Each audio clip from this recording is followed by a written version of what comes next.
오늘 몸의 문제를 푸는 삶의 지도가 있을까라는 주제로 강의해 주실 강신익 교수님을 소개해 드리겠습니다. 교수님께서는 서울대학교 치과대학을 졸업하시고 인제대학교 의과대학원에서 박사학위를 받으셨고요. 구강외과 의사로 15년간 활동을 하시다가요. 영국으로 건너가서 웨일즈 스완지 대학에서 인문의학으로 문학 석사학위를 받으셨습니다. 그 후 일산 백병원 치과과장을 역임하시면서 의과대학생들을 대상으로 의료인문학을 가르치셨고요. 지금은 부산대학교 치의학 전문대학원 교수로 재직하고 계십니다.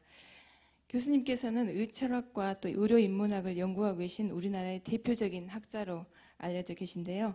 그동안 한국생명윤리학회와 또 대한의사학회 부회장 그리고 한국의철학회 학술이사 등으로도 활동을 하셨습니다. 저서로는 몸의 역사, 의학은 몸을 어떻게 바라보았나와 또 의학 오디세이, 그리고 역서로 환자와 의사의 인간학, 또 고통받는 환자와 인간에게서 멀어진 의사를 위하여 등 많은 저서가 있습니다. 그럼 오늘 뜻깊은 말씀 해주실 강신익 교수님 단상으로 모시겠습니다. 여러분 큰 박수로 맞아주시기 바랍니다.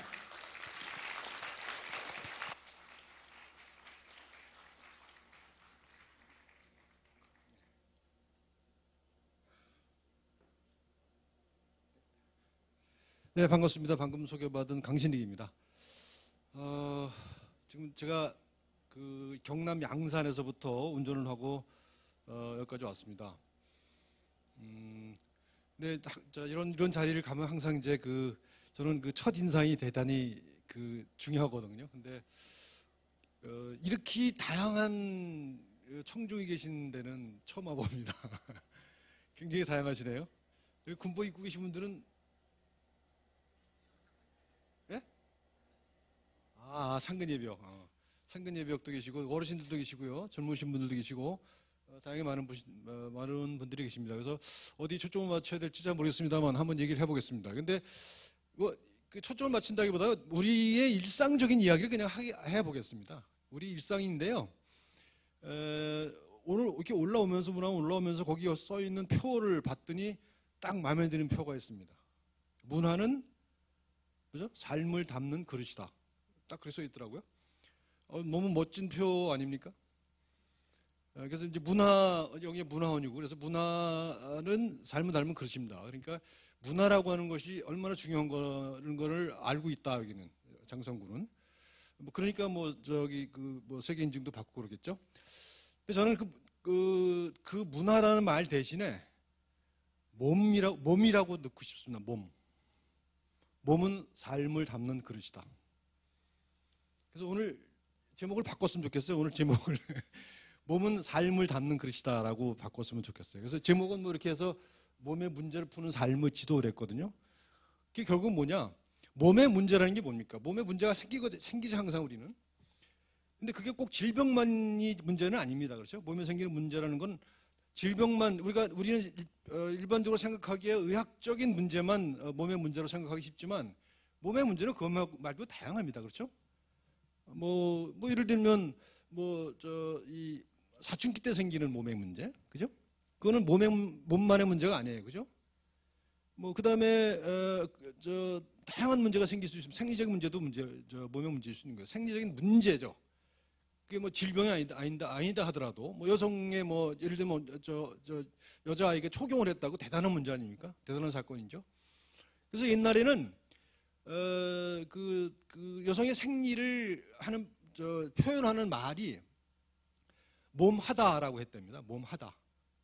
몸을 하는 거였어요. 그러니까 우리는 몸을 가지고 있다고 생각하잖아요. 근데 몸을 하는 거였습니다. 근데 이제 우리가 문화가 삶을 닮는 그릇이잖아요. 그러니까 이 문화가 변화하면서 그 몸에 대한 생각이 많이 변하고 있습니다. 우리도 모르게 변해 있어요. 변해 왔어요, 이미. 그래서 저는 이제 오늘 여러분들과 같이 해볼 생각은 우리가 몸에 대해서 가지고 있는 생각, 몸에 대해 당연하게 느끼는 것들이 얼마나 상대적인 것인가 라는 것을 얘기를 해보고 싶어요. 여러분들 일반적으로 몸은 의학이 다뤄야 할 대상이라고 생각하시잖아요. 맞아요, 그죠? 의학이 몸을 대상으로 하는 건 틀림없이 맞는 얘기입니다. 그렇지만 의학만이 그러면 몸을 다뤄야 되느냐? 그렇지 않다는 것이죠. 그러니까 몸이라고 하는 것은 그거는 의학의 대상이기도 하지만 동시에 그것은 나이기도 해요. 그렇죠? 내 몸이 바로 나 아닙니까? 그래서 이제 오늘 그런 얘기를 좀 할 겁니다. 근데 그런 얘기 그냥 하면은 맞아 한편으로는 맞아 그러면서도 또 돌아가서 다른 일반적인 생활을 하다 보면 또 다 잊어먹는다고요. 그래서 오늘은 그걸 줄거리에 맞춰서 한번 얘기를 해보려고 합니다. 자, 이제 몸의 은유입니다. 은유라고 하면은 뭔가를 다른 것에 빗대어서 이해하는 거잖아요, 그렇죠? 그래서 무슨 못 같다, 이것 같다, 저것 같다, 뭐 이런 걸 할 수 있는 게 좋은 선생님의 조건이 뭐냐 하면 은유를 잘 쓰시는 선생님이 좋은 거죠. 어떤 어린이가 잘 모르는 처음 접하는 현상이나 사건이나 뭐 물건을 설명할 때는 꼭 그 아이가 아는 거에 빗대서 얘기를 하잖아요. 그래야 잘 이해가 되니까요. 그러니까 최근에는 이건 과학적인 근거가 있는 거예요. 이제 인지과학에서 얘기할 때는 우리는 무엇에 빗대서 얘기하는 것이 이것이 우리가 사물을 인지하는 가장 기본적인 구조다라고까지 얘기하거든요. 그러니까 은유가 굉장히 중요한 거예요. 그래서 우리는 몸을 뭐다라고 생각하는 거에 따라서 우리는 다른 몸을 살아갈 수 있다는 겁니다.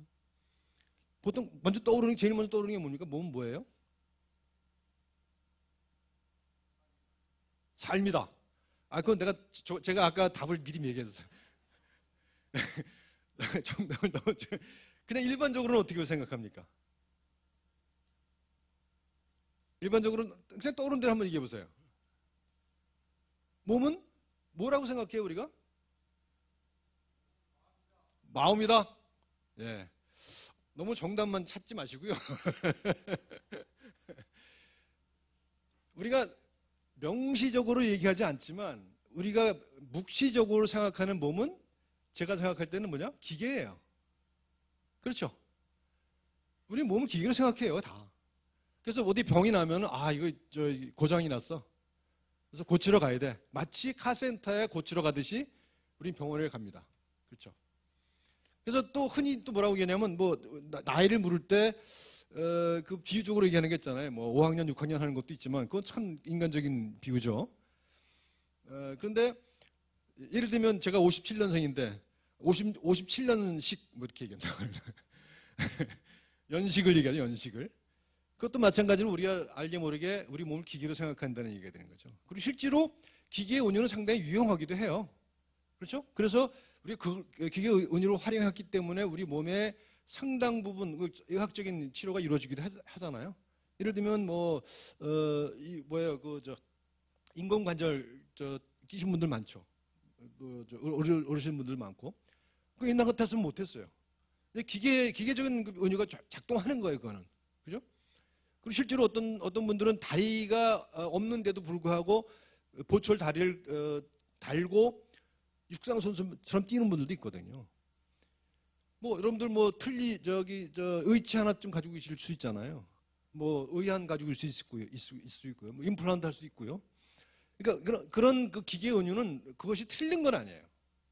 틀렸다고 하는 얘기가 아닙니다. 틀렸다고 하는 게 아니라 우리가 몸을 이해하는 한 가지 방식이라는 겁니다. 근데 지금 제가 여쭤봤듯이 제가 처음에 이제 말씀드렸던 거를 이제 반영을 하셔서 삶이다, 마음이다 이렇게 말씀하시잖아요. 근데 그게 얼마나 우리 몸에서 우러나온 것인지 한번 생각해 보자고요. 우리는 그냥 어떻게 뭘 얘기할 때 생각해서 말을 하는 경향이 있고요. 그냥 툭 던지는 경향이 있거든요. 근데 제가 생각할 때는 그냥 툭 던져서 튀어나오는 말이 훨씬 더 의미 있다고 생각을 해요. 근데 우리가 툭 그냥 튀어나와서 생각하는 게 우리 몸은 기계라고 생각한다 이겁니다. 그걸 인정하자는 겁니다. 그래서 몸은 뭐다? 이걸 오늘 이제 꼭 생각을 하자는 겁니다. 좀 이건 복잡한 얘기나 좀 어려운 얘기가 됐는데 이런 얘기 안 하려고 그러는데 그래도 제가 배워 먹은 게 그러니까 한번 설명을 해보겠습니다. 몸을 설명할 때요. 나는 몸을 가지고 있다 생각을 하죠. 근데 우리 한국말로는 이런 말 잘 안 해. 난 몸을 가지고 있다라고 안 하죠. 그렇게 표현 잘 안 하죠. 근데 영어로 보면은 I have my body 그냥 너무 자연스러워요. 그러니까 소유물이에요. 그러니까 서양 사람들은 몸을 소유물로 생각하는 경향이 있다는 거죠. 그 말이 자연스러운 만큼 그렇게 생각하는 경향이 있는 거예요. 근데 우리는 내 몸을 가지고 있다고 하는 게 조금은 어색해요. 그죠? 그러니까 아까 말씀드린 것처럼 우리가 몸을 기계로 생각하는 경향이 있지만 우리 언어 구조 속에는 아직도 그것이 덜 들어와 있어요. 서양에서는 굉장히 일반적이에요. 특히 서양 중에서 특히 미국이 그래요. 미국에 보면 어린애들 교과서에도 그 몸을 기계로 운영하는 그런 것들이 그냥 나오거든요. 만화로. 근데 유럽은 좀 달라요. 유럽은 그렇지 않은데 미국 같은 경우 특히 그렇습니다. 그래서 몸의 은유가 기계에 내가 내 몸을 가지고 있다는 겁니다. 근데 이건 이제 이게 얼마나 어떨지 모르지만 철학적인 얘기를 한번 해보겠습니다. 데카르트라고 하는 철학자 혹시 들어보셨나요? 뭐 아시는 분들이 계시고 그럴 텐데 데카르트라는 철학자가 한 유명한 말이 있어요. 이건 아실 거예요. 나는 생각한다 고로 존재한다. 이 말을 많이 들어보셨죠?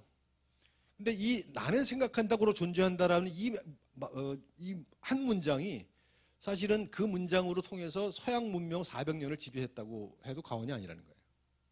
자, 생각해보면 나는 생각한다. 생각이에요? 그러니까 이거는 뭐뭐 관계없는 것 같죠? 그죠? 생각을 하는 거니까. 우리는 보통 서양 사상이 기본적으로 생각이라고 하는 것은 몸과 관계없는 거예요. 기계적인 사유니까. 기계는 영혼을 가지고 있을 수, 마음을 가지고 있을 수가 없잖아요. 그래서 나는 생각한다가 전제예요. 그 다음에 고로 존재한다예요. 존재는 뭐예요? 존재는 물질적인 것이죠. 그러니까 데카르트 나는 생각한다 고로 존재한다는 건 뭐냐 하면 몸과 마음을 전혀 별개의 것으로 구분하는 거예요. 첫 번째. 나는 생각한다와 존재한다가 따로 있는 거예요. 그런데 논리적으로도 웃기지만 전혀 다른 건데 그거를 인과관계로 묶어놨어요. 생각하기 때문에 존재한다예요. 무슨 말인지 이해가 되시죠? 그러니까 몸과 마음은 전혀 다른 거예요. 그러니까 몸이라고 하는 것은 이렇게 만질 수 있는 것, 부피를 가지는 것, 이게 몸이거든요. 근데 마음이라는 것은 그런 게 없어요. 실제하지 않아요. 초월적인 존재란 말이죠. 그래서 그거는 같이 있을 수가 없어요. 그래서 심신이온론이라고 그러죠. 그런데 그럼에도 불구하고 그걸 두 개를 인과관계로 묶어놨단 말이에요. 마음이 생각하기 때문에 존재한다는 거예요.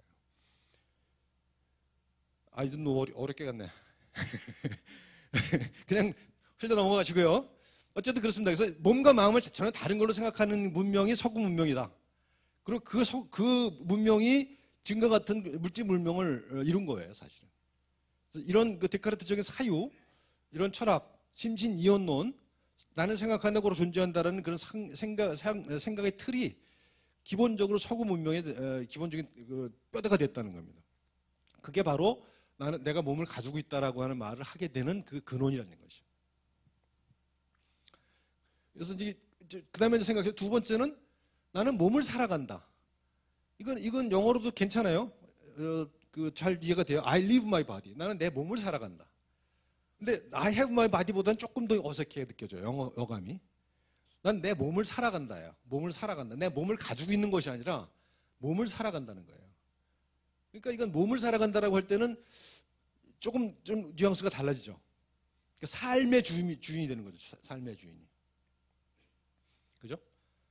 아까 말씀드렸던 것처럼 문화가 삶의 공간이듯이 몸이 삶의 공간인 것이죠.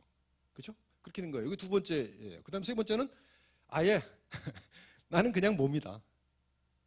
내가 그냥 바로 내 몸이다는 겁니다. 근데 사실은 이것이 가장 저는 현실에 가까운 이해 방식 아니겠나. 몸을 이해하는 방식을. 내 몸이다. 나는 내 몸이에요. 그냥. 내가 내 몸을 가지고 있는 게 아니고 내가 기계인 내 몸을 가지고 있는 게 아니라 몸이 바로 나잖아요. 우리 옛날 어르신들 저도 그런 기억이 있어요. 뭐 할아버지가 어디 편찮으시잖아요. 그러면 이제 자식들이 이제 병원에 모시고 가려고 이제 모시고 가려고 그런단 말이죠. 그러면 어르신들이 뭐라고 하시냐면 딱 한마디 하세요. 안 가시죠? 그러면서 하시는 말씀이 뭐예요? 내 몸은 내가 한다 그러시죠? 내 몸은 내가 한다. 그게 바로 자신이 몸인 그런 태도 양식인 것이죠. 근데 두 가지가 다 있어요. 병원 가서 뭐 옛날만 하더라도 병원 가면 돈 엄청 깨지니까 자식들 걱정시키지 않겠다는 의지가 있는 것이고, 또 하나는 내가 내 증상에 대해서 내가 살아온 경험을 통해서 보니까 내가 이런 거다라고 하는 것을 실제로 아시는 경우도 있었어요. 그러니까 의학적으로 아는 것과 자기 스스로 아는 것, 경험으로 아는 것은 다른 거였죠. 근데 지금은 당연하게 의학적으로 아는 것만이 진리로 생각을 한단 말이죠. 자기 스스로 경험으로 아는 거에 대해서는 굉장히 경시하는 경향이 있단 말이죠. 그래서 저는 오늘 말씀드리는 게 그런 우리 경험 속에서 얻어진 이 몸에 대한 생각, 몸에 대한 지식, 몸에 대한 암, 이것을 다시 되살려내야 된다라는 말씀을 드리려고 합니다. 그러니까 몸의 주체가 돼. 내가 내 몸의 주인이 되자. 내가 내 몸의 주인이 된다는 얘기는 내가 그걸 가지고 있기 때문에 주인인 것이 아니라 내가 바로 몸이기 때문에 주인이 되는 거죠. 그래서 몸이 관계인데요. 근데 몸을 가진다 그러면 이제 이렇게 돼요. 그래서 이 가지고 있다는 것은 보통 이 몸을 기계로 이렇게 표현하죠. 다 기계잖아요, 그죠? 이런 그림들이 인터넷 뒤져보면 굉장히 많습니다. 몸이라고 해서 이제 바디에서 치면은요, 기계의 은유들이 굉장히 많이 나오거든요. 그러니까 이거 우리가 몸이 기계인 것을 생각하고 살아온 거를 얘기하는 것이죠. 그렇고요. 그다음에 나는 몸을 살아간다. 여기 이제 이 그림을 보시면요, 이 역사상 존재했던 사람을 표현하는 그림들이 이런 그림들이 많이 있어요. 재밌죠? 이건 선사시대예요. 선사시대 벽화에 이런 그림을 그려놔요. 사람을 이렇게 그린다는 얘기는 뭘 의미해요? 이게 뭔가 이게 우리가 보는 사람의 몸이 아니죠, 이거는. 그죠? 뭔가 이 몸에 대해서 가지고 있는 생각들이 반영되어 있는 거란 말이죠. 보시게 되면 뭐가 이렇게 줄들이 막 이렇게 와 있죠? 그러니까 뭔가 이렇게 서로 연결되어 있는 그런 것들, 연결 관계를 파악했을 것이라고 생각하고요. 또 한 가지는 선사시대의 그 사람의 몸을 표상하는 것들의 공통점이 뭔가 하면 생식기들이 굉장히 강조됩니다. 여기 지금 남성입니다만 여성 같은 경우에도 생식기가 강조돼요. 근데 그게 이제 선사시대의 그 삶이 어떠했는가를 알 수가 있는 거죠. 그리고 우리가 알기로는 선사시대 그렇게 영양 상태가 좋지가 않았을 텐데도 불구하고 풍만한 그런 몸을 그립니다. 그러니까 풍요를 상징하는 거겠죠. 그래서 이제 이러면 여기 그림은 안 가져왔는데 요만한 그 빌렌도르프의 비너스라고 하는 비너상이라는 게 있어요. 그것들이 많이 발견돼요. 선사시대 유물에서. 근데 거기 여인상인데 거기는 보면 이렇게 뚱뚱하게 돼 있고요. 그다음에 생식기를 강조합니다. 그러니까 그건 뭐냐면 우선 뚱뚱하다는 얘기는 풍요를 말하는 거고요. 생식기를 강조했다는 얘기는 재생산을 강조했는데 생식을 강조했다는 거죠. 자식을 많이 낳는 거를 강조했다는 거죠. 그러니까 선사시대의 거의 유일한 그 관심사는 그 풍요와 다산이었다는 것이죠. 자식을 많이 가지고 먹을 게 충분한 그런 걸로 가지고 있었다는 것이고, 그리고 이건 뭔지 모르지만 하여간 뭔가 이런 개념을 가지고 있었다는 것이고요. 보게 되면 뭐 이렇게 말도 안 되는 그림을 그리기도 하고요. 이거는 중세 서양에서는 이 몸 부위에다가 각자 동물을 그려놨는데 이거는 뭐냐면 별자리입니다. 그러니까 별자리의 운행과 우리 몸을 관련시켜 생각하는 경향이 있었다는 것이죠. 뭐 이건 일부 지금도 남아 있어요. 그다음에 이제 한의학에서는 이렇게 백불뚝이를 그리죠. 그리고 이 한의학에서는 중요한 게 근육은 하나도 중요하지가 않아요. 이 경락만 중요하죠. 그래서 원래 한의학에는 근육이라는 개념 자체가 없습니다. 근데 서양에서는 이렇게 근육을 울퉁불퉁 그린단 말이죠. 그러니까 이건 뭐냐면 각 문화권에서 또는 시기별로 몸에 대한 생각들이 이렇게 다양하다. 이건 표상일 뿐이지만 이 표상 뒤에는 몸을 어떻게 바라봤는지에 대한 그런 그 내막을 미루어 짐작할 수가 있는 것이죠. 그러니까 여기까지 얘기했으면 그 다음에 우리가 지금 가지고 있는 몸에 대한 생각은 과연 절대적으로 옳은 것이냐 한번 생각해 볼 필요가 있다는 거죠. 이제 우선 결론적으로 말씀드리면 절대적으로 옳은 건 없어요, 그죠? 앞으로도 마찬가지고 앞에 절대라는 말이 붙는 말은 절대로 믿으면 안 돼요. 이것도 모순이지만요. 절대라고 하는 말은 절대 있을 수 없다. 그래서 우리 몸에 대한 생각도 사실은 계속 변하는 것이돼요. 그래서 변하는 거예요. 그래서 우리가 이제 건강에 대해서도 많은 얘기를 하잖아요. 건강에 대해서 많은 얘기를 하는데 사실은 오늘 그 얘기를 하려고 그러다가 이제 바꿨는데 건강이라고 하는 말이요. 원래 100년 전까지만 하더라도 우리나라에 없었어요. 건강이란 말이 없었어요. 존재하지가 않았어요. 이렇게 서 있는 거죠, 똑바로. 편한 거예요. 똑바로 서 있고 편하면 건강이라고 그랬거든요. 근데 우리 한의학 서적 안만 뒤져봐도 건강이란 말이 안 나와요. 우리는 건강이란 개념이 없었어요. 근데 건강이란 왜 들어왔느냐? 일제가 들어와서 일본의 사람들이 만들어낸 거거든요. 근데 건강이란 개념이 왜 필요했을까요? 근대 국가로 넘어오면서 국민들이 건강해야 나가서 전쟁도 하고 뭐 물건도 만들어내요. 그러니까 이 건강이라는 개념이 뭐가 연결되어 있는가 하면 전투력과 노동력으로 연결되어 있었다는 겁니다. 그러니까 옛날에도 물론 전투력과 노동력이 있었지만 그럼에도 불구하고 우리는 그런 걸 안 썼어요. 그래서 건강이라는 개념 자체도 계속 변하고 있어요. 그래서 저는 뭐 제가 쓴 글 중에 그런 제목의 글도 있습니다. 건강은 없다. 지나치게 우리는 건강에 목을 매는 경향이 있거든요. 근데 건강에 목을 메어서 건강해지지 않아요. 그죠? 오히려 아주 역설적이게도 건강이라는 것은 우리 몸에 대한 관심을 다 끊어버렸을 때 역설적으로 생기는 게 건강일 수 있어요. 그렇죠? 우리가 아무 문제가 없을 때 건강한 거잖아요. 몸을 인지하지 못할 때 그게 건강한 거잖아요. 근데 건강은 굉장히 역설적인 겁니다. 이 세상에는 그런 역설적인 현상들이 굉장히 많아요. 그래서 뭐 어디가 맨날 아픈 것만 찾아내갖고 막 이렇게 하는 것은 그건 건강이 아니라는 겁니다. 그래서 한의학에서는요, 개념상 보니까 제가 찾아봤어요. 건강과 그래도 가장 비슷한 말이 뭐가 있을까 찾아봤더니 우리 전통 문헌들에는 장생이라는 말이 나와요. 장생 뭐예요? 오래 사는 거잖아요. 길장자 생자잖아요. 근데 장생인데 장생이 그냥 목숨만 길어서 장생이 아니더라고요. 우리 전통 사회에서 장생이라고 하면은 몇 가지 조건이 있어요. 첫 번째, 찢어지게 가난하면서 오래 사는 건 장생이 아니에요. 먹고 살만 해야 돼요. 그러니까 아주 부유하지는 않더라도 기본적인 생존 조건이 마련되고 그리고 오래 사는 게 장생이지, 뭐 찢어지게 가난하면서 오래 사는 건 장생이 아니었어요. 두 번째 조건은 뭐였는가 하면 유교 사회에서 그렇지만 아들이 없으면 장생이 아니에요. 오래 살아도. 그러니까 장생이라고 하는 말 자체에 도덕적인 의미까지 다 포함되어 있는 거죠. 경제적인 의미가 들어가 있고 도덕적인 의미가 들어가 있는 것이죠. 그것이 근대사회로 넘어오면서 건강으로 바뀌었죠. 건강은 뭐예요? 튼튼하고 편안한 거예요. 그러니까 튼튼하고 편안하면 뭘 할 수 있냐? 일을 할 수가 있어요. 싸움을 할 수가 있고. 그래서 일을 하고 싸우는 그 수단으로서 우리 몸을 바라본 게 건강이라는 개념이라는 거예요. 장생은 좀 달랐고요. 또 한 가지 개념이 뭐였어요? 미병이라는 말이었어요. 미병. 아니 미자에다 병국병자. 아직 병이 아닌 거죠. 아직 병이 아닌 거. 그게 우리가 지금 얘기하는 건강의 개념과 비슷해요. 그건 뭐냐면 우리는 언젠가는 병에 걸려요. 그죠? 언젠가는 병에 걸리고 언젠가는 죽어요. 언젠가 늙고 어떤 건 죽습니다. 그거는 예외가 없어요. 그죠? 그러니까 건강이라고 그러면 기본적으로는 거기는 암암리에 뭘 얘기하냐면 병이 없고 죽음도 없는 거를 상정을 해요. 건강은. 그렇죠? 이상화하는 거예요. 상태를. 근데 미병 그러면 언젠가는 병이 걸리겠지만 지금은 아닌 것.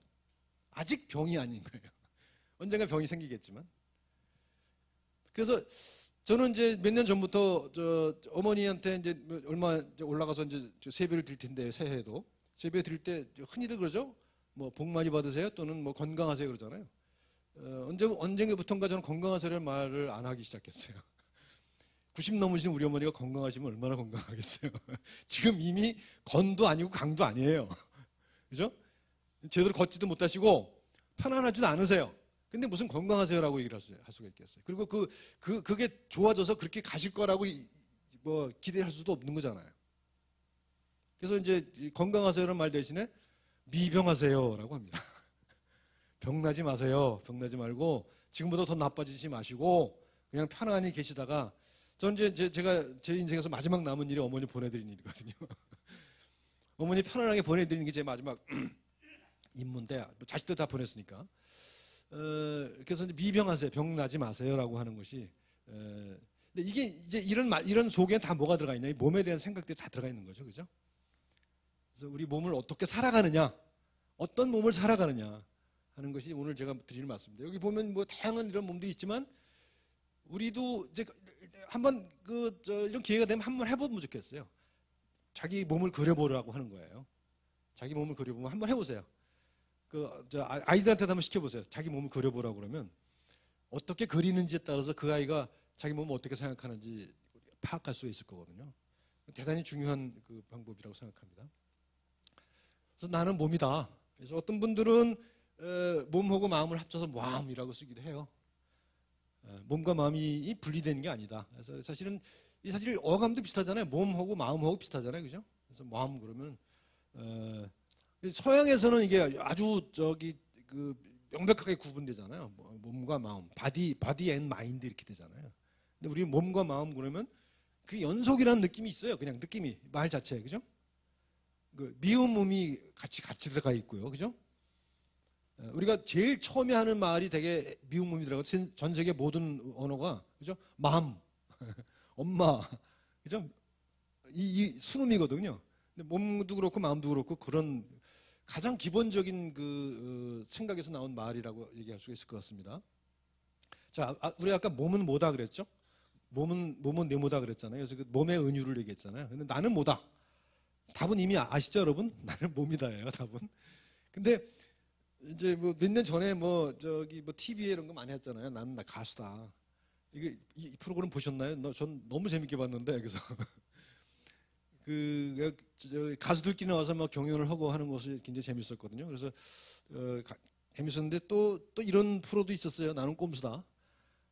그래서 이게 사실은 뭐 어마어마하게 큰 정치적 변화까지도 물고 온 그런 소위 말하는 팟캐스트 방송이죠. 이러고 나서부터 뭐 여기 나는 뭐다라는 게 많이 유행하기 시작해요. 그래서 팟캐스트 같은 데 가보면은 나는 의사다, 나는 뭐다 이렇게 나는 꼽살이다, 뭐 이런 것들이 이제 많이 생각이 시작해요. 그래서 이제 자기 정체성을 얘기하는 거잖아요. 나는 뭐다라고는 정체성을 가지게 되면 그로부터 살아가는 방식이 조금은 달라질 것 같아요. 그래서 저는 나는 몸이다라고 얘기하는 거고요. 몸도 이런 몸도 있고 이런 몸도 있단 말이죠. 이건 이제 동서의 문제죠.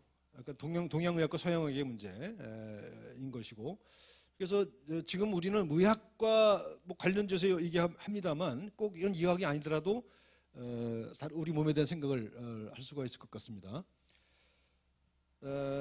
몸은 아까 이제 맨 처음에 얘기했던 것이죠. 몸을 바라보는 그 은유적인 관점이 있어요. 지금 우리가 가지고 있는 거 아까 기계 은유를 가지고 있다고 그랬잖아요. 몸은 기계다라고 하는 것이 우리가 누구나 가지고 있다고 그랬잖아요. 또 이거 말고도 몇 가지가 있습니다. 가만히 생각해 보면 우리는 몸을 기계로 생각하고요. 또 한편으로는 우리는 몸이 시장이에요. 보면은 여기 어르신들 보건소 자주 가시나요? 보건소 자주 가시면 거기서 맨날 약 받아 오시죠. 그러니까 그게 뭐예요? 약이 다 뭐예요? 그게 어떤 우리 몸이 그 약에 소비되는 공간이 되고 있습니다. 그리고 우리는 사실 그 약을 받아 먹으면서 건강해질 거라고 생각하시는 경향이 있죠. 사실은 그렇지는 않죠. 약 먹는다고 건강해지진 않습니다. 그리고 뭐 건강뿐만 아니라 미병도 아니에요. 근데 이제 사실 우리는 약을 먹으면 좋아질 거라고 하는 그런 암묵적인 그 생각들이 있는 거예요. 그래서 우리나라 같은 경우에 보면은 어르신도 계시니까 이제 말씀드려보면 처방하는 약이 양이 우리나라가 엄청나게 많거든요. 제일 많아요. 어마어마하게 많아요. 근데 이제 보통 한 종류, 두 종류만 처방할 걸 우리는 막 이만큼 수북하게 먹거든요. 근데 그게 이제 지금 제가 생각해 보면 이런 것 같아요. 우리 옛날에 우리 한의학밖에 없었을 때 우리 그 탕약의 추억이죠. 탕약의 추억. 뭔가 수북히 먹어야 먹는 것 같았어요. 약도 보약의 개념으로 드시는 분들이 많아요. 되게 저기는 할머니들이 별로 안 보이는데 특히 할머니들이 많이 그러세요. 할머니들이 가시면 그 약을 양으로 평가하시는 경향이 있거든요. 그거는 의학적인 관점에서도 봐도 그렇고 별로 좋은 건 아닌데 어쨌든 간에 그분들 그렇게 생각을 하시면 그건 할 수 없는 거예요. 그래서 이제 만약에 의사가 이제 그 양을 줄이고 싶다고 한다면 잘 관계를 환자를 유지해가면서 설명을 하고 설득을 할 그럴 필요가 있는 것이죠. 그 시장이에요. 그리고 실제로 우리는 아주 뭐 굉장히 많은 약뿐만 아니라 요새는 뭐 건강 보조식품 뭐 이런 거 많잖아요. 건강 기능식품 이런 게 굉장히 많잖아요. 그래서 그런 것들이 사실은 어떻게 보면 과학적으로는 전혀 근거가 없는데도 불구하고 소비가 어마어마한 것들도 많이 있거든요. 근데 그게 과학적으로 근거가 있고 없고 관계없이 어쨌든 간에 그런 것이 소비되고 있는 공간인 것이죠. 근데 이런 거에 이제 어쩔 수 없는 것이 이런 겁니다. 예를 들면 우리가 옛날에 90년대쯤이죠. 웰빙 열풍이 불었죠. 우리 건강 막 한참 얘기하다가요. 그 다음에 그게 개념이 어떻게 바뀌냐면 웰빙으로 바뀌었어요. 웰빙. 그래서 웰빙이라고 하는 것이 건강하고 좀 다른 개념이죠. 웰빙을 가다가 최근에는 그게 뭘로 바뀌었습니까? 치유, 힐링으로 바뀌었어요. 건강에서 웰빙에서 치유로 힐링으로 바뀌었거든요. 근데 웰빙만 봅시다. 웰빙이 유행할 당시에 그것이 어떻게 우리가 그 웰빙이라는 담론을 소비했는가 하는 걸 가만히 보세요. 어떻게 했습니까? 웰빙 바람이 불었을 때 뭐 장성군도 거기 이제 바람 탔을지 몰라요, 그죠? 웰빙 뭐 마케팅 하시지 않았나요? 웰빙 마케팅 하셨을 것 같아요, 그죠? 뭐 당연히 해야죠, 그죠? 웰빙 마케팅 해야죠. 그럼 여기 오면 웰빙 할 수 있어요. 저도 보니까 여기 와서 한 1년 살고 싶더라고요. 웰빙 할 수 있을 것 같아요, 분명히. 그런데 그런 웰빙으로 소비되기보다는 어떤 상품을 소비하는 걸로 그렇게 많이 알려졌어요. 그래서 그 당시에 제가 재미있게 본 어떤 신문 칼럼 제목이 뭐였는가 하면 웰빙 너 얼마면 되니? 네. 웰빙 너 얼마면 되니?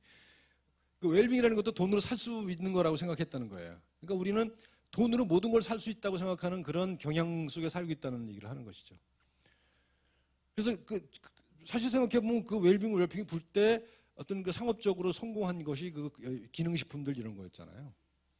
그래서 웰빙이 그렇고요. 그 다음에 지금은 힐링으로 갔지만 그건 바람직한 현상인 것 같아요. 치유, 힐링으로 하는 게. 그러니까 건강은 그냥 이상적인 상태를 얘기하는 거고요. 웰빙은 잘 있는 거예요. 문자 그대로 하면 잘 있는 거예요. 잘 있기, 잘, 빙 있는 거거든요. 근데 힐링은 과정을 얘기하죠.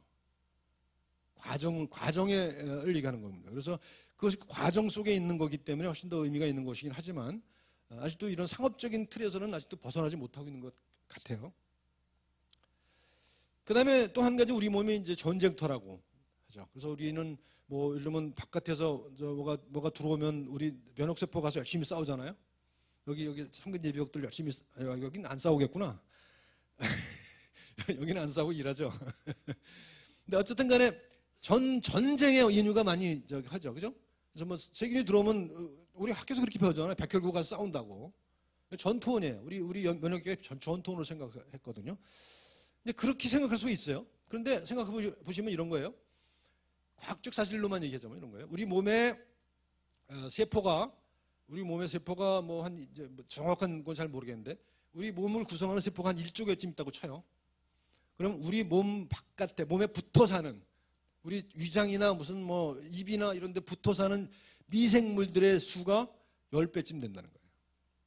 그럼 우리 몸은 세포 수로만 치면은 내 몸이 내 세포가 지배하는 게 아니라 미생물이 지배하는 거죠. 그리고 미생물과 내 몸과 공생을 이루고 있는 거잖아요. 물론 이 미생물들이 병을 일으키기도 해요. 실제로 지금 많이 문제가 되고 있잖아요. 지금 그래서 이 미생물이 병을 일으키기도 하지만 대부분의 경우에는 인간과 공생관계를 유지하고 사는 거죠. 그러니까 예를 들면 우리 장내 세균이 없다면은 우리가 먹은 섬유질을 소화시키지 못해요. 그죠? 그래서 우리는 그래서 이제 지금에 이제 유행하고 있는 게 소위 프로바이오틱 같은 게 유행하잖아요. 일부러 균을 먹는 그런 치료법도 유행합니다. 근데 우리는 생각 속에 세균은 나쁜 놈 이렇게 생각하는 경향이 있단 말이에요. 이런 얘기를 한번 해봅시다. 여기도 이제 저기 시골이었으니까 그 옛날에 기생충이 굉장히 많았잖아요. 저도 이제 어렸을 때 기억하면 1년에 한 번씩 대변 가지고 학교 가잖아요. 그러면 거기서 뭐 거의 대부분 아이들이 무슨 뭐 회충, 요충, 십이지장충 뭐 온갖 그 기생충을 가지고 살았거든요. 근데 이제 그게 이제 어느 순간부터 사라지기 시작하죠. 그러니까 이제 인분을 비료로 사용하지 않게 되고, 그다음에 유생적인 농법이 발달하고, 그러면서 이제 기생충이 사라지기 시작합니다. 근데 생각해 보면 우리가 인류가 살아온 역사 중에 대부분의 기간 동안 우리는 기생충과 함께 살았던 거예요. 기생충과 함께 살았어요. 그러니까 우리가 지금 20세기라고 하는 시기는 어마어마한 시기예요. 그 변화의 속도라는 것이 진짜 한 번도 우리가 보지 못한 어마어마한 속도이거든요. 지금 보세요. 우리가 지금 여기 인구 구성만 봐도 그렇잖아요. 얼마나 오래 삽니까 우리가? 이렇게 빠른 시간 내에 인간 수명이 늘어난 사례가 없습니다. 전혀. 특히 우리나라는 정말 심해요. 우리나라 특히 심하죠. 세계적으로도 그럴 뿐만 아니라 우리나라는 특히 심합니다. 그러니까 옛날에는 그냥 기생충은 그냥 달고 살았던 거예요. 자, 그런데 지금 어린 아이들이 많이 앓고 있는 질병 중에 뭐가 있습니까? 아토피라는 게 있죠. 옛날에는 없었거든요. 우리 자랄 때는 아토피라는 말 들어보지 않았거든요. 근데 아토피가 굉장히 많아졌어요. 근데 이거는 이제 하나의 가설이긴 한데 아직까지 뭐 명확하게 증거가 있는 건 아니에요. 근데 그 아토피의 원인을 대부분의 그 학자들이 어떻게 보는가 하면 이 기생충과 관련해서 봅니다. 과거에는 기생충을 함께 가지고 살아야 되기 때문에 우리 면역계가 거기에 대응을 했어요. 거기에 대응을 하고 항상 있었거든요.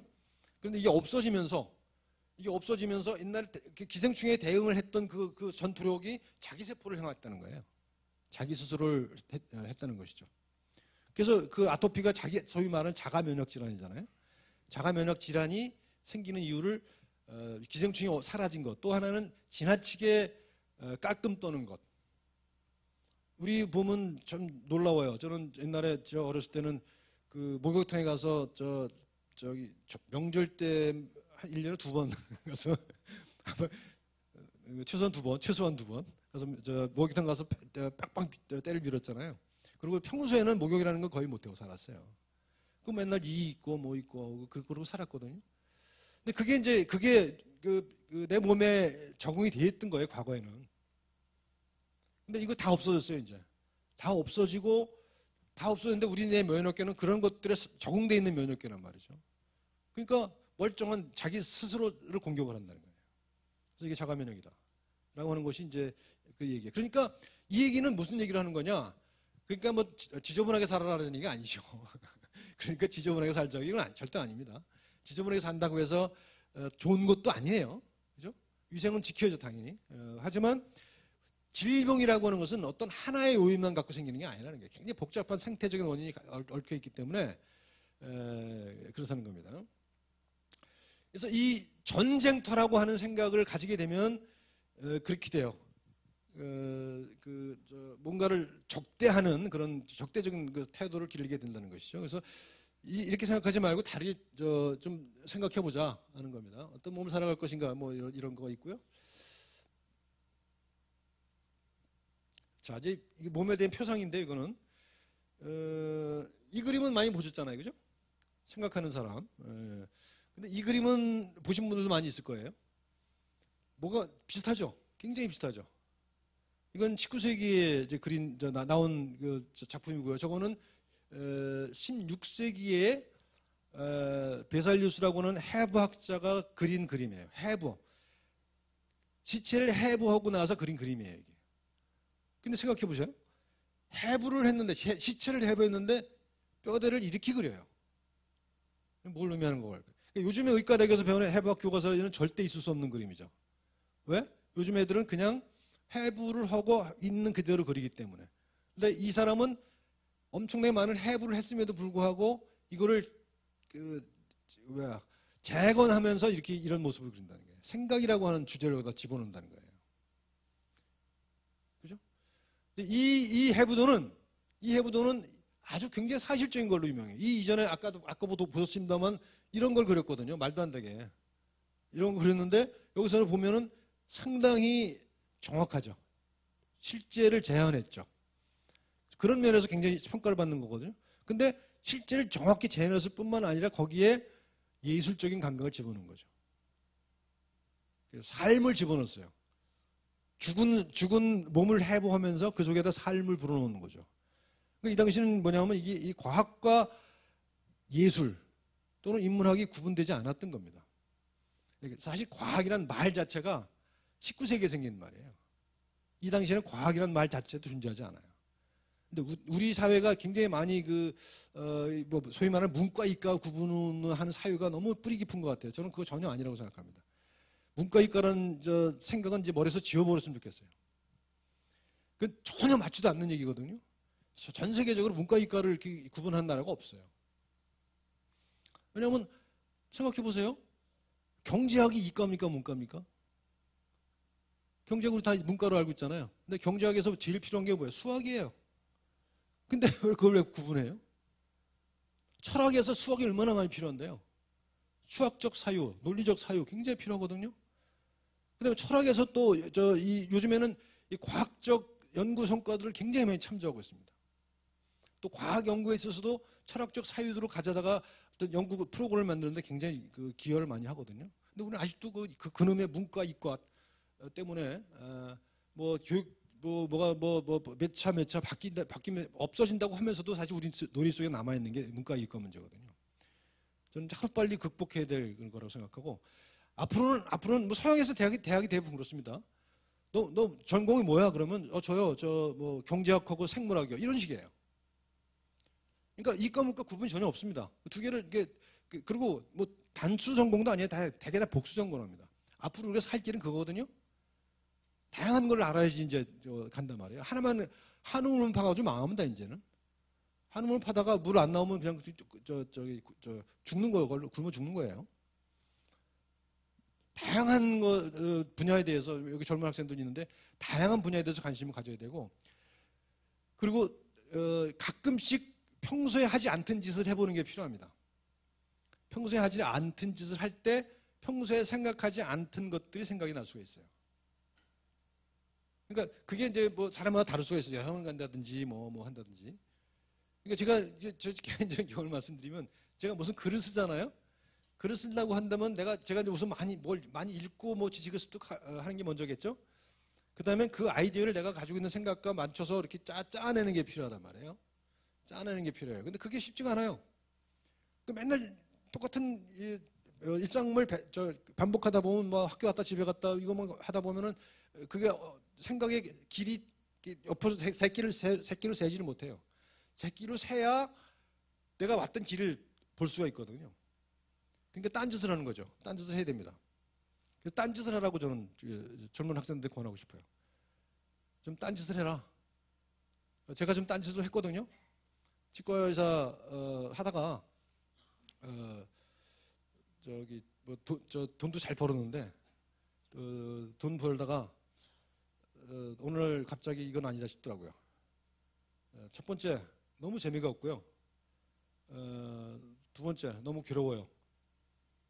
똑같은 일을 한다는 게 또 내가 환자를 얼마나 많이 도와주는 것인지는 잘 모르겠어요. 그래서 어느 순간 개업을 하고 한 3년 되니까 도저히 못할 것 같아요. 그래서 우선 좀 쉬자. 그래서 이제 결정한 게 이제 유학이었습니다. 그러니까 유학도 뭐 맨날 하던 치과가 아니라 이제 철학 공부를 하러 갔단 말이에요. 그러니까 전혀 딴 짓을 한 거죠. 갔더니 그때 나이가 40이었는데 너무 재미있는 거예요. 공부가 이렇게 재미있다니 이런 거예요. 젊은 학생들 그런 거 느껴봤어요? 공부가 이렇게 재미있다니 그걸 느껴야 됩니다. 공부가 이렇게 재밌을 수가 있어? 나이 40에 공부가 너무 재밌더라고요. 재미있었던 게 뭐냐 하면 그 공부를 통해서 내가 옛날에 했던 일들을 되돌아볼 수 있었던 거예요. 반성할 수 있었던 거예요. 거기에 의미를 새롭게 찾을 수 있었던 거예요. 그리고 앞으로 갈 길을 찾을 수 있었던 거예요. 그러니까 재미가 있다는 것은 자기 삶과 관련이 있다는 얘기입니다. 결국. 재미라는 것은 또는 의미라는 것도 마찬가지예요. 내 삶과 관계된 것일 때 재미있는 거예요. 그렇잖아요. 그리고 드라마 열심히 재미있게 보잖아요. 은근슬쩍 우리는 그 드라마 속에서 나를 거기다 대입시켜서 생각하잖아요. 그죠? 그런 거예요. 그러니까 이야기입니다. 이야기. 우리 몸은 이야기를 써요. 우리 몸은 이야기를 합니다. 우리 몸이 이야기를 해요. 그게 뭐 넌 이래라 저래라 해서 하는 게 아니라 내 몸이 알아서 해요. 내 몸이 알아서 하고 나는 거기 조금 더 노력만 붙이면 돼요. 내가 그 몸이기도 하지만 그래서 저는 그때 그 유학을 가서 그때 이제 공부한 것 가지고 이제 진로를 완전히 바꿨잖아요. 근데 사실은 좀 자랑 같습니다만 사실 의료인문학을 한 최초의 인물입니다. 한국에서 제가. 그래서 이제 지금은 이제 많이 생겼어요. 지금은 여기저기 많이 생겨서 의과대학이나 뭐 이런 데서 많이 생겨서 의료문학을 많이 하고 있는데 그때만 하더라도 뭐 아마 지금도 뭐 의료문학이 뭐야 그런 분들 많으실 텐데 그래서 새로운 길을 열었던 것이고 하다 보니까는 또 많은 분들이 맞아 그거 해야 돼 이렇게 됐던 거예요. 옛날에 생각 안 했던 것을. 그리고 지금 유럽이나 미국에서는 상당히 또 상당 부분 정도까지 이제 발전하고 있어요. 그래서 새로운 그 흐름들이 만들어지고 있는 상태인 것이거든요. 그러니까 자기 삶을 스스로 개척하는 것이 진짜 공부예요. 공부라는 것은 내 삶이 중심이 되지 않으면 공부가 아니라고 생각해요, 저는. 그러니까 학교에서 가르치는 것도 뭐 이렇게 해서 뭐 딸딸딸딸 외워서 쓰는 거, 그 일정 부분 필요하지만 그것만 갖고 그것만으로 구성되어 있는 공부라는 것은 그건 공부가 아니죠. 이게 내 삶과 어떻게 관련되는 거지? 나는 이걸 배워서 어디에 어떻게 쓸 거지? 하는 것을 기본적으로 생각을 해야만 한다는 겁니다. 그리고 그렇게 하다 보면 자기 삶과 연관을 시켜다 보면 열심히 하게 되고 열심히 하다 보면 재미있게 되고 재미있게 하다 보면 잘하게 돼요. 그래서 무슨 만시간 법칙이라는 게 있잖아요. 만시간을 하면은 뭔가 된다. 비틀즈도 어디 가서 만시간 연주를 했다. 이런 식으로 하거든요. 근데 만시간 아무나 하는 거 아니거든. 싫어 억지로 만시간 하는 거 만시간을 할 수 억지로는 못 할 거예요, 도저히. 그죠? 뭔가 자기가 잘할 수 있고 재미가 있고 의미가 있으면 하는 거죠. 뭐 하다 이런 얘기 나왔죠? 지금 막 여기저기 왔다 갔다 하는데 이게 몸 얘기를 하다가 나왔죠. 자, 과학과 인문학, 문과 이과 얘기하다가 여기까지 왔습니다. 아마도 이 루댕이 이 아이디어는 여기서 얻었을 거라고 저는 생각해요. 그러니까 이거는 해부학이죠. 해부학에서 루댕의 아이디어가 이거 나온 거라고 너무 같아요. 모티브가 똑같아요. 그죠? 틀림없이 루댕이 그 일을 확인 안 해봤어요. 안 해봤지만 틀림없이 루댕이 이 그림을 참조해서 작품을 만들었을 거라고 생각을 합니다. 그리고 우리한테는 미륵 반가 사유상이 있습니다. 미륵 반가 사유상이 이게 외국 사람들이 까무러치게 놀란다는 거 아니에요. 이걸 보고 진짜 극찬에 극찬을 한다는 거 아니에요. 근데 보십시오. 세 그림이 전부 다 생각이라는 주제를 담고 있죠. 생각이라는 주제를 담고 있어요. 근데 표현의 방법이 다 달라요. 그죠? 여기는 아마도 삶과 죽음을 생각할 것 같아요. 그죠? 여기는 우리 옛날 농담 많이 했죠. 이거 뭐 생각한다 그랬어요? 네? 그렇죠. 생각을 해요. 근데 재미있게도 여기는 생각이라는 주제가 뭘로 표현되고 있어요? 울퉁불퉁한 근육으로 표현되고 있어요. 그죠? 여기서는 온화한 미소로 표현되고 있죠. 이게 이제 동서 문명의 차이라고도 볼 수 있을 것 같아요. 그러니까 서양은 고대 그리스 시대로부터 사람 몸을 표상할 때 근육이 주지였어요. 울퉁불퉁 근육. 생각해보세요. 다비드상 생각해보세요. 울퉁불퉁 근육이었거든요. 동아시아에서는 근육이 없었어요. 아예. 근육이라는 게 존재 없어요. 아까 그 금복주 있잖아요. 금복주. 그것이 이제 우리 두 문명권에서 몸을 어떻게 바라봤는지, 몸을 바라보는 방식이 달랐다는 겁니다. 이게 문명의 성격과도 큰 차이가 있는 겁니다. 그래서 저는 이제 대안적인 은유를 얘기하고 싶어요. 몸은 뭐다? 아까 말씀하셨죠? 몸은 삶이다, 마음이다 이렇게 말씀하셨잖아요. 근데 그거는 너무 직접적이고 은유적으로, 간접적인 은유로 한번 생각해 보자고요. 여러 가지를 얘기할 수 있겠는데 저는 이렇게 생각을 해봤어요. 어떤 화가가 그린 그림이에요. 몸은 정원이다. 우리 몸을 정원 가꾸듯이 몸을 가꿔야 된다. 그리고 거기는 이제 여러 가지가 있어요. 잡초도 날라오고요. 그죠? 어떤 놈은 웃자라기도 하고요. 그래서 다른 놈을 못 자라게 막기도 하고요. 해충도 있고요. 그죠? 그다음에 가끔 폭풍이 불어오면 망가지기도 하고요. 그죠? 어디 들쥐가 날아와서 파먹기도 하고요. 온갖 일이 벌어지는 거죠. 그거를 우리는 잘 가꾸어 나가는 것이죠. 우리 정원을 잘 가꾸듯이, 또는 우리가 텃밭을 가꾸듯이 우리 몸도 그렇게 가꾸어 나갔으면 좋겠다. 거죠. 거기에 완벽한 건강은 없어요. 그죠? 완벽하게 아름다운, 완벽하게 건강한 정원이 없듯이, 정원은 다 정원이잖아요. 그리고 그건 동양식, 서양식, 일본식, 한국식 다 다르잖아요. 내 몸도 마찬가지죠. 나라는 그 존재를 가장 정확하게 드러낼 수 있는 방식으로 갖고 나가는 것이죠. 그러니까 요즘 저는 그런 예능 프로 중에서 그런 거를 하잖아요. 예를 들면 연예인들 나와서 무슨 까지 검사를 해가지고 심장 검사를 해갖고서는 나중에 판정을 하죠. 당신의 심장 나이는 몇 살? 이렇게 하죠. 난 그게 도대체 무슨 의미가 있는지 모르겠어요. 그래서 젊다 그러면 좋아서 난리치고 늙었다 그러면 실망하고 그러잖아요. 그게 도대체 무슨 의미가 있는 거죠? 우리 삶이라는 것은, 우리 그 심장 기능이라는 것은, 그건 거기서 평가한 건 아마도 평균적인 나이 또래들의 기능들을 평균 계산해서 그것을 빗대어서 뭐 이렇게 했을 거예요. 근데 그런 것이 아주 의미가 없는 건 아니지만 내 몸은 내 몸이지 다른 사람의 몸이 아니거든요. 그렇죠? 내 몸에는 내 몸의 규범이 있어요. 다른 사람 똑같이 다른 사람 똑같이 가라는 건 내 몸을 기계로 생각하는 거잖아요. 그런데 제가 이제 60이 넘었는데 62인데요. 제가 고혈압 환자예요. 고혈압 환자고 제가 옛날 어른들이 얘기했다시피 제 몸을 제가 알아요. 왜냐면 이제 막 뭐 어디 보면은 뭐 운동을 해라 뭐 해라 그 주변에 운동하는 사람도 많고요. 운동 좋아하는 사람도 많고 하는데 저도 해봤거든요. 안 됩니다. 저는 제 몸에는 운동이 규범이 아니에요.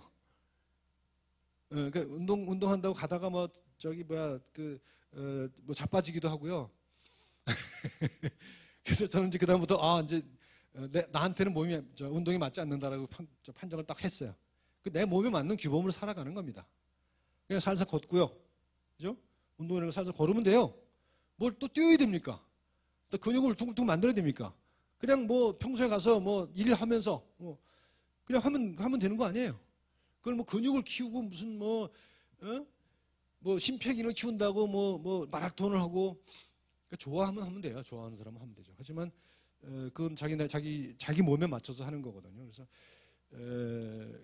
자기 몸을 자기에 맞게 가꾸어 나가는 것이 제대로 된 삶이다. 그래서 그런 몸을 사는 것이다. 몸을 정원 또는 텃밭 가꾸듯이 가꾸었으면 좋겠고요. 그 텃밭의 내용을 잘 살펴봐야 되겠죠. 그 다음에 또 하나는 몸은 일기장이다. 나는 내 몸속에 내 삶을 기록하고 있어요. 그죠? 매일매일 기록합니다. 그죠? 내가 아침에 뭘 먹었고, 뭘 했고, 누굴 만났고, 무슨 공부를 했고, 뭐 어떤 경험을 누굴 만나서 어떤 경험을 했고, 이것이 다 기록이 돼요. 또는 어떤 미생물을 만나서 뭐 했고, 내가 뭐 생각을 어떻게 했고, 너는 누굴 만나서 되게 미웠고, 뭐 누굴 굉장히 사랑스러워했고, 이 모든 것들이 몸에 기록된다는 겁니다. 몸은 일기장이다. 자, 이게 과학적으로 생각해 봅시다. 여러분들 우리 몸을 뭐 설계도라고 그러잖아요. 그게 DNA잖아요. 유전자잖아요. 유전체라고 그러잖아요. 근데 이런 말 들어보셨어요? 유전체 중에서 이게 유전체라는 게 이제 DNA의 염기가 30억 쌍이 쫙 늘어서 있는 게 유전체거든요. 근데 그게 이제 우리 몸의 설계도라고 생각을 해요. 근데 지금까지 연구 결과에 의하면 그 중에서 98%는 기능이 없어요. 우리가 알고 있는 기능은 그 중에 2%밖에 없어요. 그러니까 98%는 계속 의미 없는 것만 계속 반복돼요. 그럼 그 98%는 뭐냐 이거예요. 우리가 아직 모르죠. 2%의 기능은 이제 알려져 있어요. 여러 가지로. 무슨 단백질 만들어서 어떤 형질이 나오고 알고 있거든요. 그래서 과학자들이 그 98% 뭐라고 그러냐면 쓰레기 DNA라고 그랬어요. 정크 DNA라고 그랬어요. 쓰레기라는 거예요. 근데 우리 몸은 왜 그렇게 많은 쓰레기를 담고 있는 거죠? 아직 정답은 없어요. 근데 제가 생각하기에는 그거는 우리 인류가 진화해온 역사를 담고 있는 거다. 우리는 실제로 생물에서 그런 게 많아요. 예를 들어서 그런 얘기 들어보세요. 우리 몸에 세포가 있잖아요. 세포가 있으면 여기 핵이 있고 미토콘드리아라고 아시죠? 미토콘드리아가 이제 호흡을 담당하죠. 그래서 에너지를 만드는 기관이잖아요. 근데 지금 다수설이 뭐냐면 이 미토콘드리아는 원래 다른 세균이었다는 거예요. 세균. 독립적으로 살아가는 세균이었어요. 근데 얘가 이제 살다 보니까 우리 몸에 들어와서 공생을 하게 됐다는 거예요. 그래서 이 세포로부터 영향을 공급받고 얘는 여기서 에너지를 만들어주고. 그래서 사실 미토콘드리아의 유전자와 우리 핵의 DNA 유전자는 다릅니다. 미토콘드리아는 100% 엄마 거예요. 100% 엄마 거예요. 그러니까 우리나라 남자 성 따르는 이 전통은 깨져야 됩니다. 혈통을 추구하려면 모계로 가야 돼요. 부계로 가서는 알 수가 없어요. 모계로 가면 미토콘드리아 DNA를 통해서 추적이 돼요. 모계로. 그래서 생물학에 충실하려면 앞으로 엄마 성을 따라야 됩니다. 아빠 성을 따를 게 아니라. 아무튼 기록돼 있다는 거예요. 우리 몸속에 기록이 돼 있습니다. DNA라고 하는 것이 그런 우리가 과거에 농경사회에 수렵채취 시기에 어떤 경험을 했고 어떤 세균을 만나서 이렇게 살았고 뭐 이런 것들이 그 유전체 속에 들어와 있다는 겁니다. 그게 이제 우리 몸을 일기장인 거고요. 또 한 가지는 뭐냐면 유전체 속에 들어왔을 뿐만 아니라 뇌 속에 들어와 있습니다. 뇌 속에. 우리 뇌는 그야말로 작은 우주죠. 우주보다도 더 많아요. 그러니까 예를 들면 우리 뇌 세포가 1000억 개쯤 된다거든요. 한 사람 뇌 속에. 근데 우리가 살고 있는 이 은하계에 있는 별 수가 1000억 개랍니다. 그러니까 이 은하계에 있는 별 수만큼 많은 뇌 세포가 있는 거예요, 우리 몸에. 그리고 그 기능은 아직도 뭐 반의 반도 몰라요. 그러니까 하나의 새로운 우주죠. 그러니까 21세기 가면 뇌 시대가 될 거라고 또 많이 하잖아요. 그래서 뇌 과학 많이 하잖아요. 뇌가 또 그래요. 뇌라고 하는 것이 우리가 했던 경험들을 다 기록을 담고 있는 거죠. 근데 DNA는 유전자는 DNA의 배열로서 담고 있지만 뇌는 그 연결 부위, 망, 네트워크를 담고 있는 것이죠. 그래서 어마어마하게 많은 수, 무한대에 가까운 그런 경우의 수를 가지고 있단 말이죠. 그래서 우리 몸은 내 경험을 기록하는 일기장이다. 생물학적으로 그렇다는 거예요. DNA에 담고 있고 뇌에 담고 있다는 겁니다. 내 몸은 나의 과거를 담고 있어요. 그리고 미래를 지향하죠. 그게 내 과거 경험에 따라서 미래가 어떻게 갈지를 일정 정도 방향을 정해준단 말이죠. 이렇게 생각해 보면 여러 가지 생각이 들게 되죠. 우리 몸은 이제 이건 어떤 화가가 그린 그림이거든요. 이것도 봉투다. 아까 일기장과 비슷한 경험 얘기예요. 근데 저는 이제 여기다 넣지는 않았습니다만 새로운 은유를 하나 붙이자고 한다면 우리 몸은 협동조합이다. 협동조합이다. 우리 몸에는 대단히 많은 세포들이 있죠. 대단히 많은 기관들이 있죠. 그것들이 반독립적이에요. 예를 들면 우리 세포가 이제 뭐 간세포, 뇌세포, 뭐 심장세포 다 다르잖아요. 기능을 나눠서 하잖아요. 독립적으로 활동을 해요. 독립적으로 활동하면서 그것들이 모여서 내 그 어떤 그 개체의 생명을 유지하는 기능을 하잖아요. 근데 이것들이 어떤 그 조화가 깨졌다고 생각해 보세요. 그러니까 신장세포들이 신장세포랑 싸웠다고 생각해 보세요. 싸웠다고 생각해 보면 얘네들 이제 참담한 거죠. 그러면 우리 몸은 끝나는 거죠. 근데 우리 몸이 끝나면 지네들도 끝나요. 그러니까 안 끝내는 거예요, 지네들도. 지네들도 같이 잘 살아야 되는 거거든요. 우리가 면역이 발달하는 과정이 똑같거든요. 세균들이 우리 몸에 들어와서 병을 일으켜요, 처음에는. 그래서 사람들 막 죽여요. 사람을 죽이는데 세균의 입장에서 생각해 보면 내가 들어와서 여기서 막 번성을 했는데 성공했는데 이 사람이 죽어버리잖아요. 그럼 얘네들도 죽어요. 손해잖아요. 그러니까 어떤 방향으로 진화하느냐면 여기서 번성하면서 이 사람을 죽이지 않는 방향으로 가는 거예요. 그러니까 병독이 약해지는 거죠. 병독이 약해지는 방향으로 진화를 해 나가요. 걔네들은 한 세대가 짧게는 20분이기 때문에 진화가 굉장히 빨리 일어납니다. 그래서 이제 미생물과 인간 간의 공존이 이루어지는 거예요. 그래서 어떨 경우에는 병을 일으켜 사람을 죽이기도 하지만 그런 경우가 일반적인 것이 아니라 일반적인 경우에는 서로 공생으로 편형을 맞춰 나가는 것이 있거든요. 그러니까 우리 몸이라는 것이 그렇게 복잡해요. 그러니까 어떤 생태계인 겁니다. 또 한 가지 이제 제가 드리려고 한 말씀은 뭐냐면 암이라는 병이 있잖아요. 암이라는 이거는 우리는 평소에도 하루에 여러 개의 암세포가 생깁니다. 자연적으로 생겨요. 그러면 이제 말하자면 비유적으로 얘기하면 우리 그 면역계 세포들이 회의를 해요. 그래서 저런 애가 있는데 쟤 어떡하지?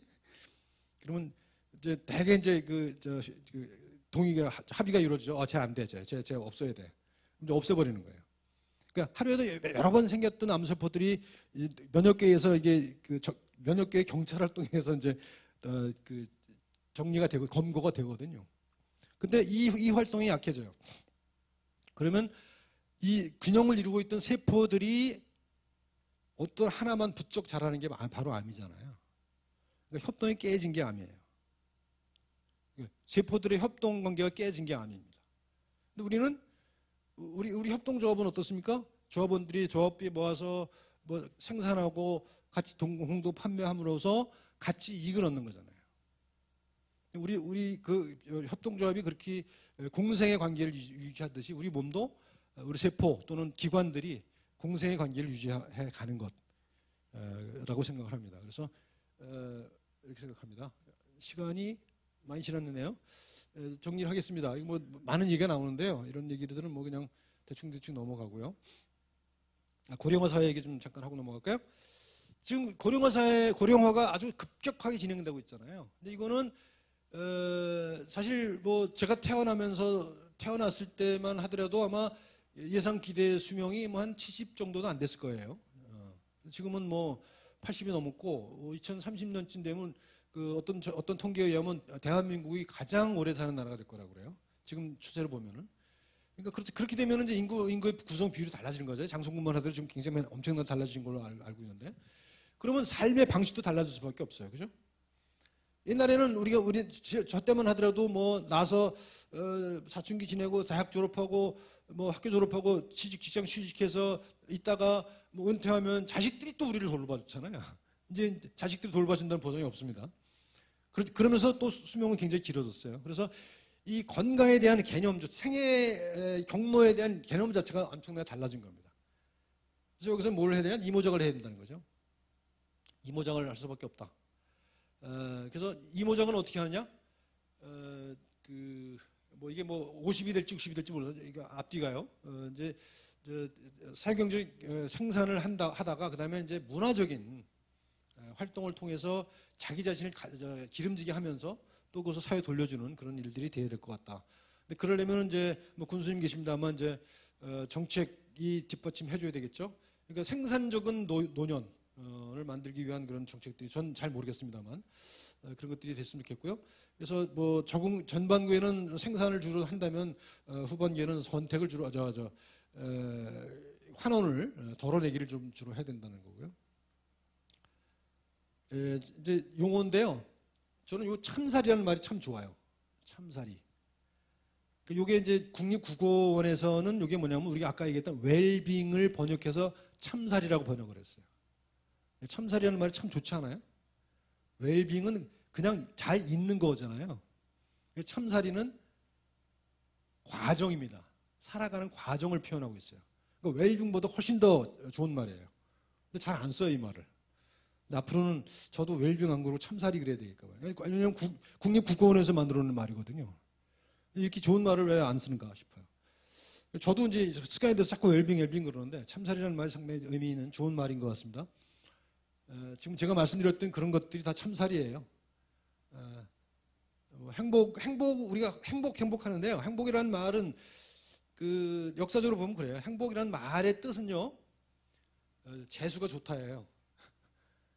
행복이 원래 의미는 재수 좋다. 해픈, 영어로도 마찬가지예요. 해픈이 해픈. 어쩌다 보니까 그렇게 됐다 이거예요. 우연이에요. 우연이고 행운인 거예요. 원래 의미가.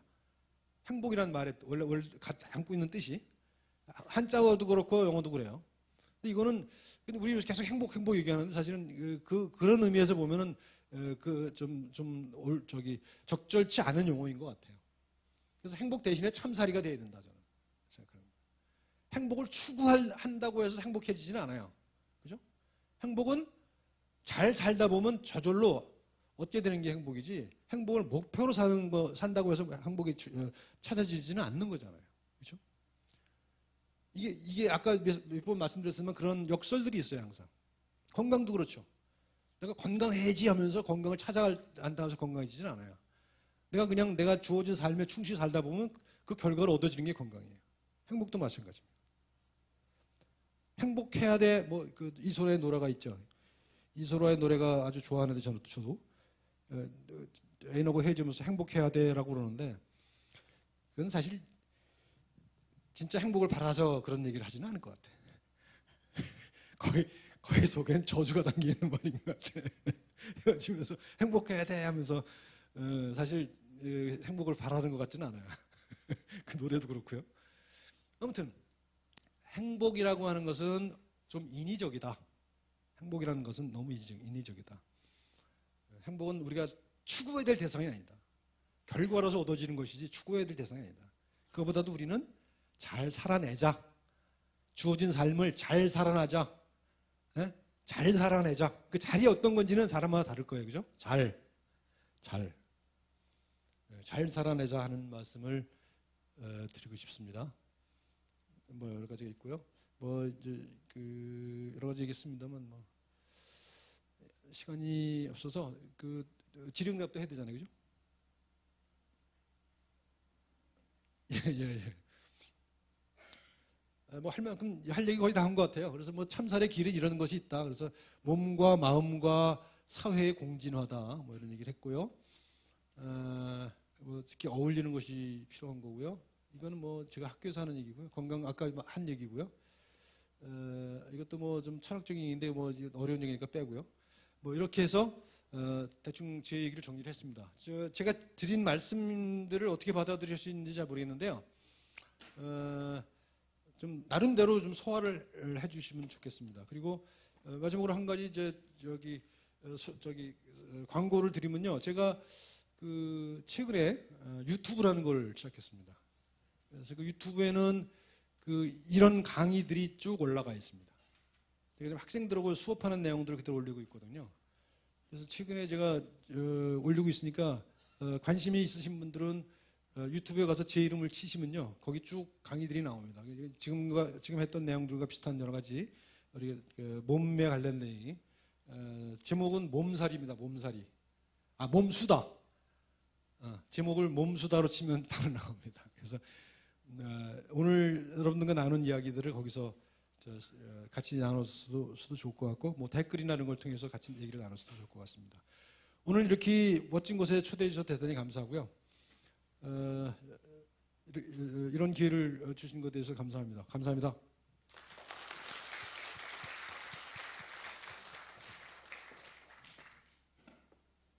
예, 질문 있으시면 받겠습니다.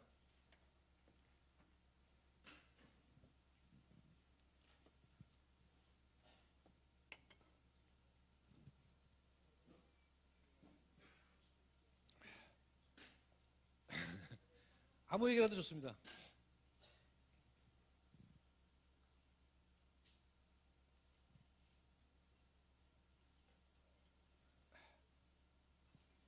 이게 우리 이것도 하나의 문화예요. 질문 없는 것도.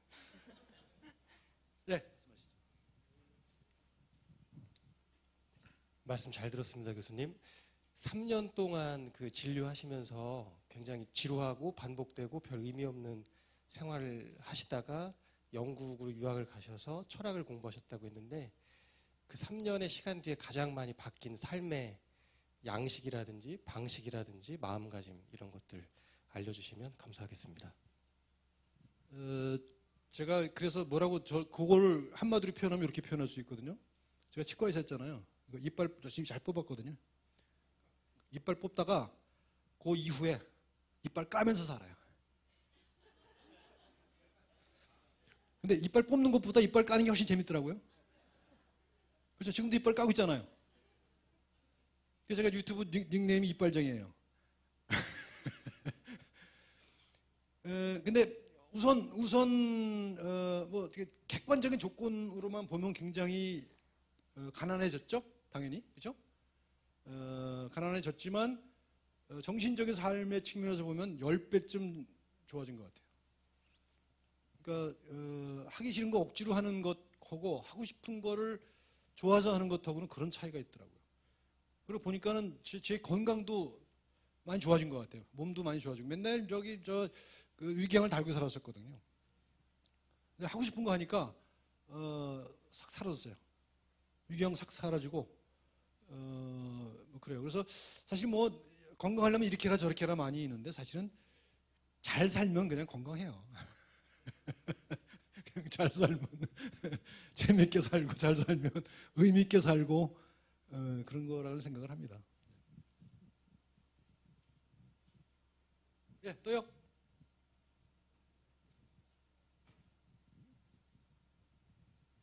교수님 한마디 하신 말씀.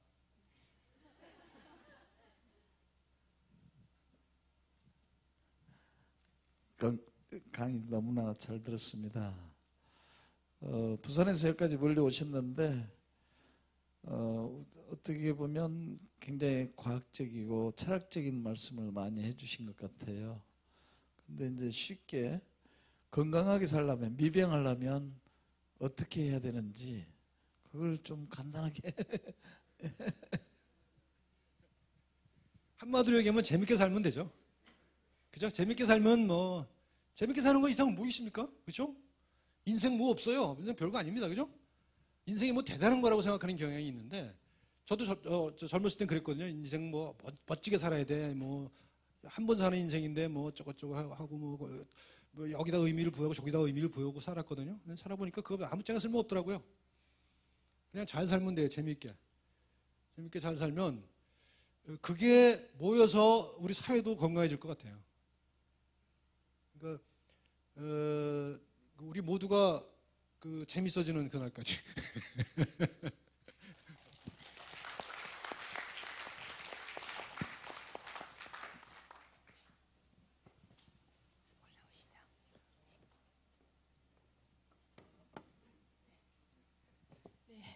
오늘 우리 또 몸에 담긴 그리고 삶에 담긴 어떤 의미를 새로운 관점에서 이렇게 흥미롭게 말씀해 주신 우리 강신익 교수님께 다시 한번 힘찬 박수 부탁드립니다. 이상으로 1076회 장성 아카데미를 마치겠습니다. 감사합니다.